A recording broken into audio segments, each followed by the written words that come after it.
दिल्ली ने पंजाब को धराशायी कर दिया आज। देखिए आईपीएल अब जिस सिचुएशन में पहुंच चुका है, यहाँ पे अगर कोई लोअर रैंकिंग वाली टीम किसी हायर रैंकिंग वाली टीम को हराएगी ना, तो आईपीएल का सस्पेंस थोड़ा सा खत्म होता है। क्योंकि देखिए आज ये आईपीएल के लिए बहुत अच्छा होता अगर पंजाब मैच जीत जाती। अब ये इस तरह की सिचुएशन आ गई है कि दिल्ली के पास जैसे हारने के लिए अब कुछ है नहीं, तो उनके पास फ्री खेलने के लिए बिल्कुल पूरा मौका है। वो चाहे हारे या जीते कोई फर्क पड़ता नहीं है, लेकिन इस केस में क्या होता है, फ्री खेलने की वजह से वो टीमें जीत जाती हैं। क्योंकि अब उनके ऊपर प्रेशर कुछ नहीं है परफॉर्म करने का या जीतने का, वो सिर्फ अपने प्राइड के लिए खेल रही हैं। और प्राइड के लिए खेलना भी कोई इतनी बड़ी चीज नहीं होती है, क्योंकि उन्हें पता है कि जो खासतौर पे जो टॉप प्लेयर्स हैं, जैसे डेविड वार्नर हुए या एनरिक नोर्किया हुए, तो इन लोगों को कोई दिक्कत नहीं है। इन्हें पता है टीम बिल्कुल आखिरी नंबर पे भी आए तो भी अगली बार इनको 8-10 करोड़ तो मिल ही जाएंगे ऑक्शन में, तो इससे कोई फर्क पड़ता नहीं है। लेकिन पंजाब के लिए बहुत बड़ा नुकसान हो गया, क्योंकि पंजाब देखिए आज के 12 मैचों में 12 पॉइंट्स थे। अगर ये 2 मैचेस अपने जीत जाते तो ये 16 पॉइंट्स पे आ जाते। और कहीं आरसीबी का उल्टा सीधा हो जाएगा कुछ, क्योंकि आरसीबी के 2 अभी मैचेस बाकी है।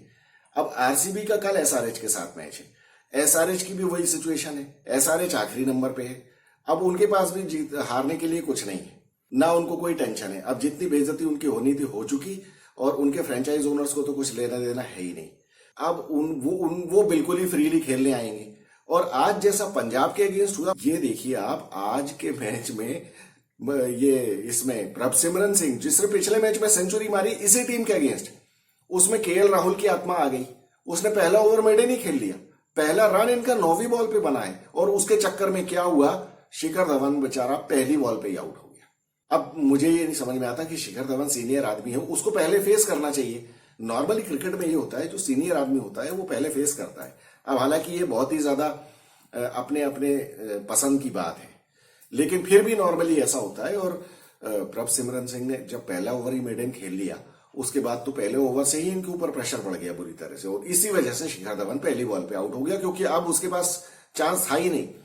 जब इतनी सारी बॉल मिस हो गई हैं, तो आपको फिर वो रन बनाने के लिए कोशिश करनी है। पहली बॉल पे उसने बल्ला घुमाया और वो आउट हो गया।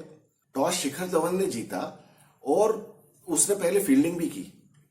मतलब आज देखिए इसके फेवर में ही हुआ ये सब, क्योंकि बाद में बैटिंग करना इनके लिए आसान था।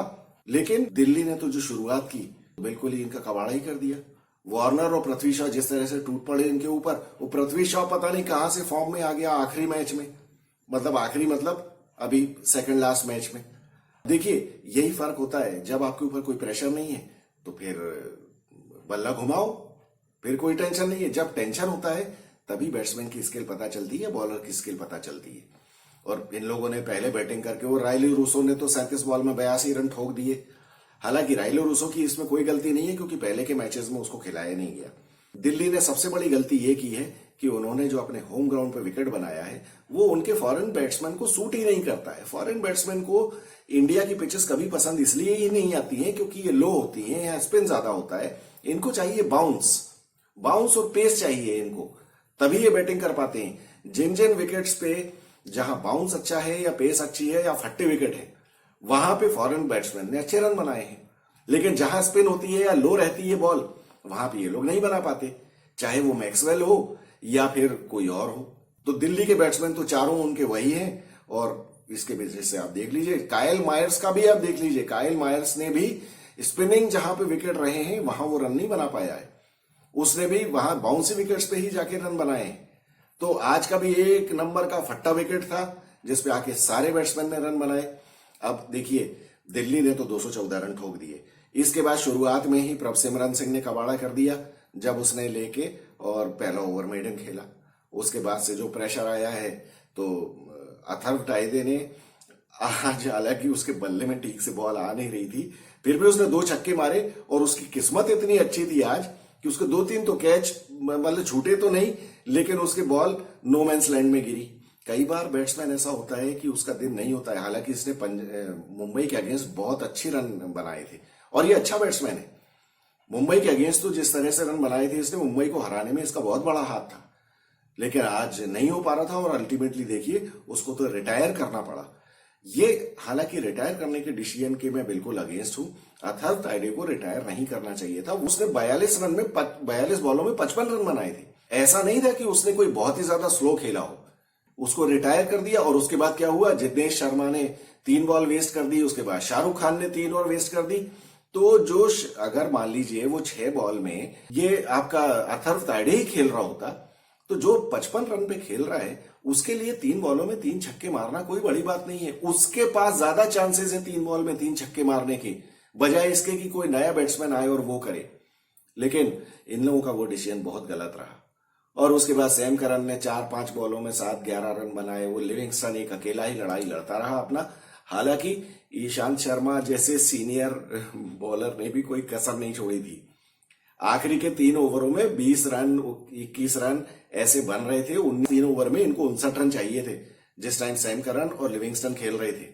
लिविंगस्टन तो बहुत अच्छी बैटिंग कर रहा था, लेकिन नोकिया ने जो 19वां ओवर डाला है उसमें उसने सिर्फ 4 या 5 रन दिए हैं। वो बहुत ही बढ़िया ओवर डाला। और देखिए, जहां बॉलर को थोड़ी सी हेल्प होती है तो ये फिर क्लास यहां पता चलती है। और उसके बाद लास्ट ओवर में तो इनको 30 रन चाहिए थे, 34 रन चाहिए थे। ईशांत शर्मा ने हालांकि उसमें भी कसर नहीं छोड़ी थी। वो 9 बॉल पे तो एक तो चौका पड़ गया जो वेस्ट ओवर 9 बॉल थी, और उसके बाद जो नेक्स्ट फ्री हिट थी वो फ्री हिट उससे मिस हो गई, क्योंकि 3 बॉलों में इनको 18-19 ऐसे कुछ रन 17 रन बनाने थे। और लिविंगस्टन जिस तरह से खेल रहा था कोई बड़ी बात नहीं थी 3 छक्के मारना उसके लिए। देखिए, आजकल इस तरह के मैचेस हो रहे हैं कि आखिरी ओवर में 20-25 रन बनने में कोई मतलब ऐसी बड़ी बात नहीं समझना चाहिए हमको। तो इस तरह से खैर पंजाब तो कर तो नहीं पाई 15 रन से। उनके लिए तो बहुत बड़ा हार्ट ब्रेक हुआ, क्योंकि ये मैच उनको जीतना चाहिए था। ये मैच थोड़ा सा भी अगर वो देखिए, वो जो 9 बॉल शुरू की और बीच की 6-7 बॉलें जो ये लोग डेड बॉल खेले हैं, डॉट बॉल खेले हैं, उसमें अगर इनके 15-20 रन बने होते तो उसी का तो डिफरेंस था। और पावर प्ले में देखिए, आप 9 बॉल पे रन नहीं बना रहे हो, वहीं जो इस तरह का विकेट था उन 9 बॉलों में अगर मैं कहता हूं 30 रन नहीं तो कम से कम 20-22 तो बनने चाहिए थे। पावर प्ले में तो बनते हैं, और इस तरह के विकेट पे, ये कोई लखनऊ का विकेट नहीं था। तो वही उन्हीं बॉल्स का डिफरेंस रह गया और पंजाब हार गई। ये पता नहीं, आज पंजाब को बहुत ज्यादा हर्ट फील हो रहा होगा जिस तरह से मैच हारे हैं। अब लेकिन देखिए, कल मजेदार मैच है एसआरएच का और आरसीबी का। अब देखिए, आरसीबी को अपने दोनों मैचेस जीतने हैं। कल का मैच इनका एसआरएच के साथ है, और इनका लास्ट मैच जो होगा 14वां मैच वो इनका गुजरात टाइटंस के साथ है। गुजरात टाइटंस से तो इनका जीतना थोड़ा सा मुझे मुश्किल लगता है। डिपेंड करता है कि गुजरात टाइटंस किस मूड में आते हैं, क्योंकि हार्दिक पांड्या का कोई भरोसा नहीं है। हो सकता है वो रिलैक्स करने के मूड में आए, अपने कुछ प्लेयर्स को रेस्ट करवा दे, तो वो हो सकता है आरसीबी के लिए अच्छा आसान मैच भी हो जाए। लेकिन ये भी हो सकता है कि आरसीबी को बिल्कुल वो वॉश आउट ही कर दे, कि उन्हें फाइनल के लिए प्रैक्टिस करनी है या प्लेऑफ्स के लिए प्रैक्टिस करनी है। कुछ भी कहा नहीं जा सकता, वो उस दिन ही पता चलेगा। लेकिन कल के मैच में आरसीबी को बहुत संभल के उतरना पड़ेगा, क्योंकि अब एसआरएच के पास खोने के लिए कुछ नहीं है, जैसा दिल्ली के पास आज कुछ नहीं था। वो कुछ भी कर सकते हैं, और उनके 2-3 प्लेयर्स बहुत खतरनाक हैं। 2 तो जिनमें से एक ग्लेन फिलिप्स और क्लासेन, और उसके बाद मार्करम का कोई भरोसा नहीं, वो भी इंटरनेशनल प्लेयर है। फिर इनका 1-2 बॉलर अगर इनके चल गए तो आरसीबी को बहुत मुश्किल हो सकती है, क्योंकि आरसीबी ले दे के वही 3 बैट्समैन है। देखिए, फाफ ने अभी तक सारे मैचेस में रन बनाए हैं, एक मैच को छोड़ के। लेकिन अगर मान लीजिए अब अगर वो फेल हो गया तो क्या होगा, देखेंगे कल के मैच के बाद क्या होता है। मिलेंगे मैच के बाद। Thank you so much.